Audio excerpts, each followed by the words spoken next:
Section 2.9 takes a lot of the things we've seen in the previous sections and combines them.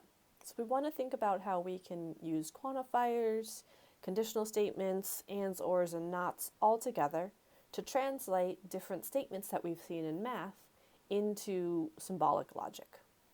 So let's look at a few examples of that. First, we have here the mean value theorem. Perhaps you remember this from calculus.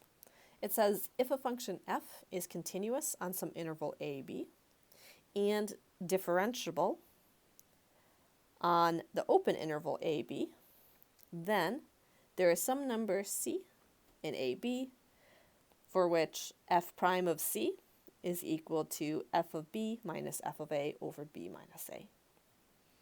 So let's go ahead and just remember exactly what this means. So I have some sort of function f, which is continuous and differentiable on my interval a, b. It's got to be continuous, including at the endpoints. It doesn't necessarily need to be differentiable at the endpoints. If that's true, so as long as you have a continuous differentiable function, there should be some point c in between, such that the slope at c is equal to the slope of the secant line. So if I think about the slope of that secant line, here's my secant line. Its slope is that f of b minus f of a over b minus a. Right, my slope is that rise over run. So there should be some point in between where the slope of that tangent line is going to be parallel, or is equal to, the slope of the secant line. So the tangent line and the secant line are parallel. And the x value of this point, that's that point c that I'm guaranteed. Just to kind of practice reading through these sort of statements and making sense of them. Now let's go ahead and write that in symbolic form. So I see that I have an if, then. So I know I'm going to have an implication. My if is if f is continuous on a, b. So I'll write that f is continuous on a, b. And, so let's use a nice and logical operator here. Then we have differentiable on a, b. So again, that's still referring to f is differentiable on the open interval a, b. So that's all the hypothesis of my implication. So then I'll say then, and maybe we should put this in parentheses here to make sure we know that that is all the hypothesis. Then the conclusion is there exists, or there is, a number c in the open interval a, b. So there exists some c in a, b such that, or for which, f prime of c is equal to, do that in pink because I underlined it in pink above, f of b minus, give myself a little more space, f of a over b minus a. Right? So we are able to translate that English sentence into symbolic logic. Why would we want to do this? Sometimes as we're trying to prove statements like this, we can think about proof techniques in terms of that underlying logic structure. So if we can think about translating these English sentences into their symbolic logic, it can help give us the motivation for which sort of proof technique we should use and what we actually need to do in that proof. So it's sort of a midway to kind of help us get used to this. Once you've gained some experience, and you're probably going to do less of this writing in terms of the symbols, and you'll do more things sort of naturally, it'll kind of come to you in your mind. But we're doing things like negating statements or trying to show that they're false. It's also helpful, often helpful, to think about this symbolic logic. Let's do one more example here. We saw previously that Goldbox Conjecture says that every even integer greater than 2 is the sum of 2 primes. So there's a couple different ways you could think about writing this. So I see that I have an every, so maybe I want to have a for all even integers greater than 2. So let's say I have S, which is a set of even integers, 2, 4, 6, 8, ... Or I can write it as the set of, let's see, integers such that n is even. and n is greater than, oh, it just actually says greater than 2. So let's get rid of let's get rid of 2 here. Perfect. Every even integer greater than 2. So that's just my set S.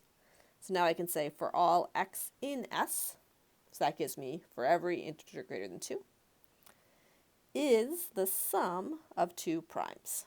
So x is the sum of 2 primes. How can I write that? Well, that means there are 2 primes that added together equal S.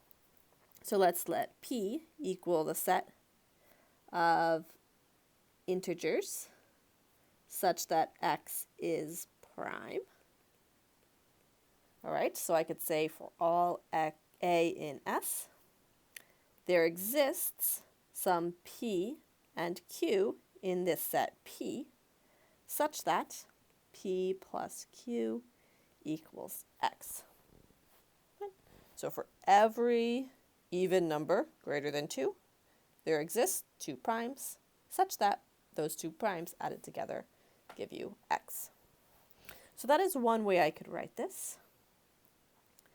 But another way I could write this is to re-envision it as an implication. So as an implication, what can I think about this as? Well, I would say if x is an even number, oh, I don't know what I wrote there, greater than 2, then x is the sum of 2 primes. So we should be able to see that this statement, even though I've now rewritten it as an implication, is the same as the statement we had originally. So let's think about how we could write this guy in symbols.